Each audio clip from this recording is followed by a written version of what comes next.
میرے امام کا ایک ہی بیٹا حضرت امام زین العابدین، ان کے 6 بیٹے کتابوں میں آتے ہیں، کم اور زیادہ کی روایتیں بھی ملتی ہیں۔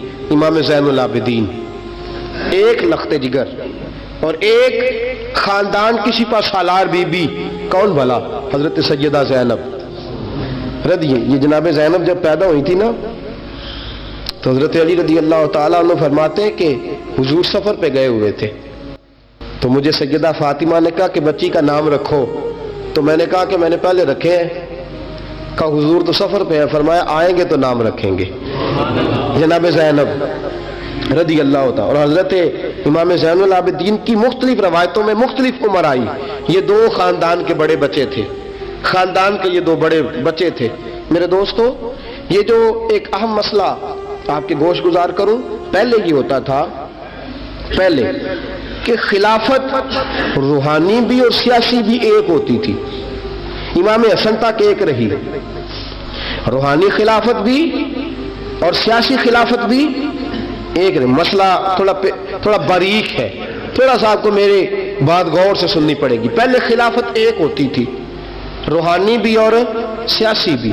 حضرت ابو بکر صدیق رضی اللہ تعالیٰ عنہ سیاسی کام بھی کرتے تھے مسجد نبی کے منبر پر بیٹھ کر، اور ساتھ ساتھ لوگوں کو روحانیت کی طرف بھی توجہ دلاتے تھے، اللہ اللہ بھی سکھاتے تھے، لوگوں کو نماز بھی پڑھاتے تھے، جمعہ بھی پڑھاتے تھے، سارا کچھ ہوتا تھا۔ جناب امام حسن تک یہ کام رہا، حضرت عمر فاروق، حضرت عثمان غنی، جناب علی مرتضی اور امام حسن تک یہ سلسلہ رہا۔ پھر خلافت 2 حصوں میں بٹ گئی، ایک ہو گیا سیاسی خلیفہ جو حکومت چلائے، اور ایک ہو گیا روحانی خلیفہ جو لوگوں کو اللہ اللہ بتائے۔ وہ جو خلافت تھی نا روحانی، وہ آج تک آ رہی ہے، صوفیاء کے ذریعے، علماء کے ذریعے، نیک اور پارسال لوگوں کے ذریعے وہ اللہ اللہ بتاتے ہیں، وہ اللہ اللہ بتاتے ہیں، پھر اپنا خلیفہ بناتے ہیں، پھر وہ اللہ اللہ بتاتا ہے۔ یہ وہ ہے خلاف۔ حضرت امام زین العابدین رضی اللہ تعالیٰ عنہ کو بادشاہ وقت نے بلایا نا اپنے پاس، تو امام زین العابدین نے فرمایا میں نہیں جاؤں گا، میں جاؤں گا۔ عبد المالک بن مروان نے بلایا اور امام زین العابدین کو کہا کہ آپ کو ضرور آنا پڑے گا۔ آپ نے فرمایا اس کی وجہ؟ اس نے کہا وجہ یہ ہے کہ آپ کی طرف لوگوں کا رجوع بہت ہے، لوگوں کی توجہ بہت ہے، دل کھینچے چلے جاتے ہیں۔ امام زین العابدین نے فرمایا سارا زمانہ بھی میری طرف آئے، پھر میں بادشاہ کے دربار میں، بادشاہ بزرگوں کے پاس آئے تو ان کی عزت بڑھتی ہے، اور اگر نیک لوگ بادشاہوں کے دروازوں پہ جائیں تو ان کی عزت گھٹتی ہے۔ فرمایا میں نہیں جاؤں گا۔ اس نے کہا کہ امام مجھے سمجھ کوئی نہیں آتی۔ امام زین العابدین سے کہنے لگے مجھے سمجھ کوئی نہیں آتی کہ بادشاہ میں ہوں لیکن راشا آپ کے پاس ہوتا ہے۔ عجیب تماشا ہے کہ لوگوں کی تلواریں میرے ساتھ رہتی ہیں، دل آپ کے ساتھ دھڑکتے ہیں۔ میں دیکھتا ہوں کہ مدینے کے بعد ایک کٹیا میں آپ رہتے ہیں، کٹیا میں، لیکن میں دیکھتا ہوں کہ سورج بھی چڑھتا ہے تو آپ کو سلامی دے کے چڑھتا ہے، اور چاند بھی نکلتا ہے تو حسین کے بیٹے کے قدم چوم کے نکلتا ہے۔ امام زین العابدین رضی مدینے سے باہر چلے گئے، ڈیرا لگا لیا، عمر بھر اسی جگہ، نام تو علی اوس تھا نا آپ کا، لیکن زین العابدین عبادت کرنے والوں کی زینت۔ میرے امام نے خلیفہ عبد المالک بن مروان سے کہا تو باز آ جا، میں حسین کا بیٹا ہوں، مجھے لوگوں کو اللہ اللہ سکھانے دے۔ اب میں تخت خلافت پہ بیٹھ کر نہیں، میں چٹائی پہ بیٹھ کے دین پڑھاؤں گا، اب میں فرش زمین پہ بیٹھ کے لوگوں کو اللہ اللہ سکھاؤں گا۔ امام زین العابدین کو خلیفہ عبد المالک بن مروان ہوا پتہ کیا تھا؟ تھوڑی سی تاریخ بتا دوں۔ یزید کے مرنے کے بعد اس کا بیٹا آیا، وہ 40 دن تک رہا، میں نے 10 محرم کو بتایا تھا۔ اس نے کہا میں اپنے باپ کو بھی اس قابل نہیں سمجھتا تھا، چھوڑ کے چلا گیا۔ اس کے بعد حضرت عبداللہ ابن زبیر رضی اللہ تعالیٰ عنہ جو تھے، وہ کیونکہ مکہ اور مدینہ اور حجاز کے لوگوں نے انہیں اپنا امیر بنا لیا تھا، جب یزید کے بیٹے نے خلافت چھوڑی تو وہ پورے ملک کے ایک جو ہے وہ امیر بن گئے۔ ان کے درمیان ہی مروان نے سازش کی، مصر اور شام پہ اس نے اپنا تسلط جما لیا۔ مروان مرتے وقت اپنے بیٹے عبد المالک بن مروان کو بنا گیا امیر۔ عبد المالک بن مروان بڑا ظالم، بڑا خونخوار، بڑا بد تہذیب آدمی تھا۔ امام زین العابدین سے کہنے لگا کہ آپ کو آنا پڑے گا۔ آپ نے فرمایا میں کوئی نہیں آؤں گا۔ اس نے امام زین العابدین کو گرفتار کرایا۔ بہت سارے بزرگوں نے لکھا ہے، بالخصوص امام کشیری نے رسالہ میں لکھا، گرفتار کرایا، ہاتھوں میں بیڑیاں، پیروں میں بیڑیاں۔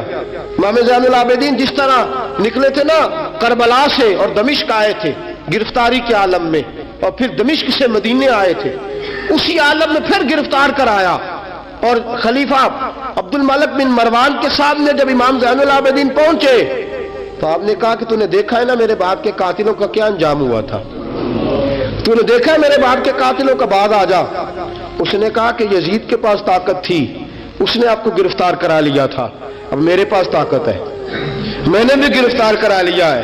امام زین العابدین سے کہنے لگا آپ کے پاس طاقت ہے تو دکھائیے، آپ کے پاس ہے طاقت تو دکھائیے۔ امام زین العابدین رضی اللہ تعالیٰ عنہ نے فرمایا تجھے کہا چیلنج نہ کر، میں درویش ہو گیا ہوں، ایک طرف لگ گیا ہوں، ایک کونے میں جا کے بیٹھ گیا ہوں، مدینے سے باہر جا کے میں نے ڈیرا لگایا، بس مجھے اب چھیڑ مت، مجھے اپنا کام کرنے دے، مجھے لوگوں کو دین سکھانے دے، اللہ اللہ بتانے دے، تو جان، تیری حکومت جانے، تیری سلطنت جانے، میں تیرے کام میں دخل نہیں دیتا، تو میرے کام میں دخل نہ دے، مجھے اللہ اللہ کرنے دے، اللہ اللہ کرانے دے۔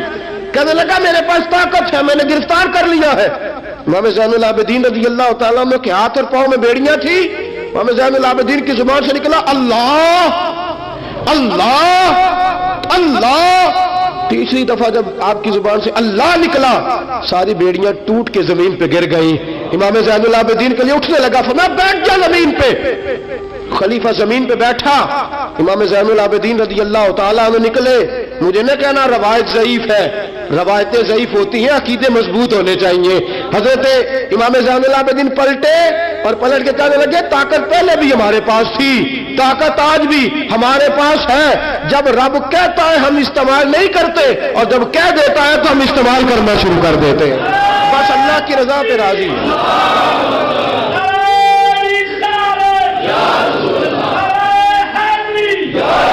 جب اللہ کہتا ہے تو استعمال کرتے ہیں۔ امام زین العابدین خلیفۃ المسلمین امیر المومنین امام حسن کے بھتیجے جناب علی کے پاس 3 سال رہے تھے، وہ تو کٹ گئے سارے، لیکن میرے امام زین العابدین اگرچہ حکومت نہیں لی لیکن دلوں پہ حکومت کرتے رہے، دلوں پہ۔ یہی خلیفہ عبد الملک بن مروان، دیکھو کہتے ہیں جادو وہ جو سر چڑھ کے بولے، اور حقیقت چھپ نہیں سکتی بناوٹ کے اصولوں سے، اور خوشبو آ نہیں سکتی کبھی کاغذ کے پھولوں سے، پتہ ہوتا ہے ہمیں سچ کیا ہے جھوٹ کیا ہے۔